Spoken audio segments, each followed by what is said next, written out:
Hello everyone, this is Kathy from the Daily Marker. I'm joining today with the Caring Hearts blog hop, and I wanted to show you how I made this shaker card. They have created some wonderful stamp sets all about kindness, and there's so many great sentiments on this. I wanted to use them as my card. I'm using some Mama LaHaye inks that are just wonderful, and I'm going to start stamping my background for my shaker card here. I'm using 4 different color inks. They're nice and juicy, and I don't know if they're chalk inks or dye inks or what, but I like them. They ink up really nice and really pretty colors. So I'm using my Lawn Fawn Stamp Chamois to remove the ink. Comes off really nice.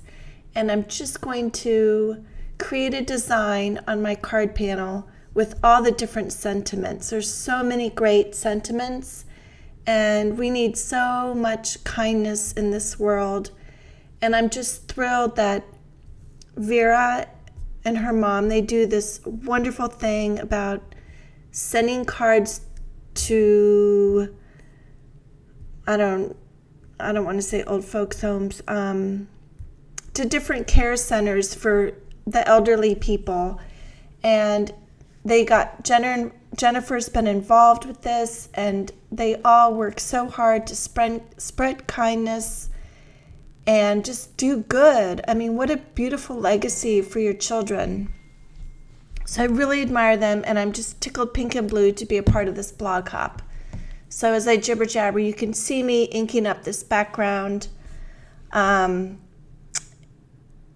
And on my blog, thedailymarker.com, I'll have links to everything also in the video and more about the stamp sets and die cuts that were created for this special occasion.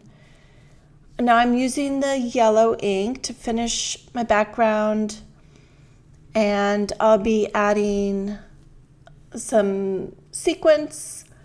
Oh, and one thing, this might be a little premature to mention, but gosh, I hope I don't get in trouble. Maybe I should just say one of our favorite stamp companies is coming out with some acetate. It's really hard to find a good acetate, and I'm going to be using it today, but I guess I shouldn't say who it is yet. But anyways, I've had trouble. I've ordered lots of different kinds, and this acetate came just in time for this blog hop. So I'm using there's a die cut called Kindness, and then there's little verbiage that goes with the large die cut, and I'm just sprinkling them around the borders of this card base as I move them around my MISTI here. And then, as it turns out, well, you'll see. So I'm going to jump to the background. I was going to use some Distress ink, and I decided to use the Mama LaHaye ink. I'm like, why not? It matches, and my brushes were right there. And it's really a great way just to put on a hint of color. I like to use ink around the edges to draw your eyes into the focal point. So you determine if you think it's worth this extra step or not. But sometimes it accents stuff really nicely. It might be a little much with this card because there's so many different color inks, but whatever. I made that decision. You just got to go with it. And in the end, the sequence mix that I used with all these great sentiments, it came together. Thank goodness. And now I'm using the ink just to ink up the background here. It's kind of the lazy way. I wanted it to match. I could use pink cardstock, but sometimes I just want to use what's right there. And this is another way. I'm sure I learned this from Jennifer McGuire, 7 years ago, just to ink up some cardstock rather than search for the right color. So I've done a video about this before, but these Lawn Fawn layering dies are just wonderful for shaker cards. Once I got these dies, I've been making so many more shakers because they have a nice thick border. So I'll be gluing all these pieces together once I finish this, I'm going to zap this with my heat gun, and now I'm just gluing together. I'm waiting to see what it is. There it is. Okay, so I'm inserting it into the frame just to make sure it's in the right place. Then I'm going to lift up the frame that I've die cut this from a Lawn Fawn die. And I always like to use this block just to let the ink, the Glossy Accents, dye flat. I'm going to move that aside. Now this is the die that I used to cut the frame. It's a nice large frame. And then I die cut it with some foam also. And then I'll be gluing the white cardstock onto the foam. But first, I want to add my acetate layer. So I'm going to glue that with some matte medium. I alternate between matte medium and Glossy Accents. Glossy Accents dries faster. I'm not sure what I love the most or what works the best. So just try what you have and see if it works first. Okay, so now I've glued that, so I'm adding my acrylic block again just to seal everything nice and tight, and some Glossy Accents on the frame here. I'm going to lift up my block, place the frame down, and then put the block back on and move that aside. You can use I'm cleaning up the edges here, don't mind my head, with a paper piercer because I got a little bit of Glossy Accents onto the acetate.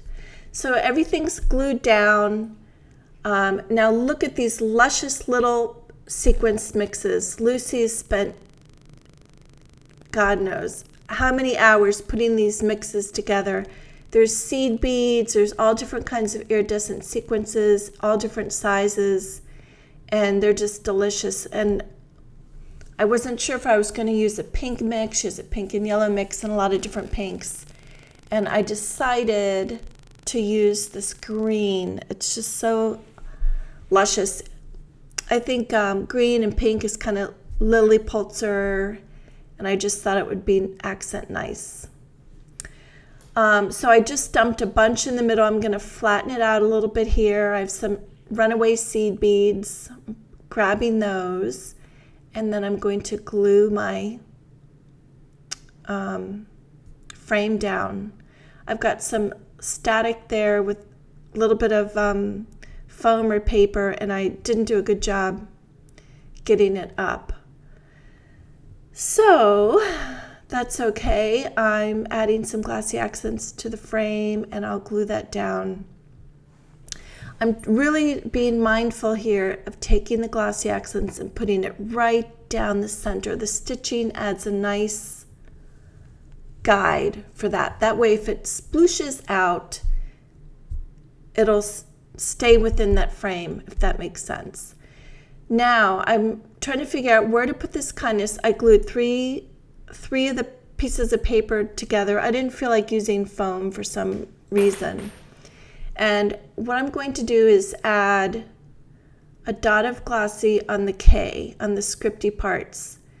And I'm only going to glue it on one end. I think that's good enough, but I want some of the K to show. So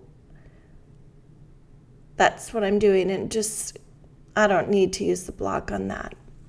So anyways, that's going to hold it up. I'm done. That was really pretty quick. Not that it needs to be quick, but it's a good way to throw together a card for someone special. Now I realized I didn't have the I in the kindness, and I really needed that. So you can watch how I'm going to do this. Fortunately, it's stuck into the cardstock, or it hasn't popped out. So I'm going to squeeze a little glossy off my paper here, and I'm going to use a paper piercer to pick up a little bit of that and dot it on that I, the dot of the I. Make sure my paper piercer is clean, and then I'm going to use this as a guide to show me where to put that I, the dot of the I, and this is very helpful. And then I'm finished. So I love these stamps. I'm going to try and make another card. So check out my blog, thedailymarker.com. There's a giveaway. And thank you so much for watching. Thumbs up if you like this. And the coloring challenge starts November 1st. Have a great day. Thanks for watching. Bye.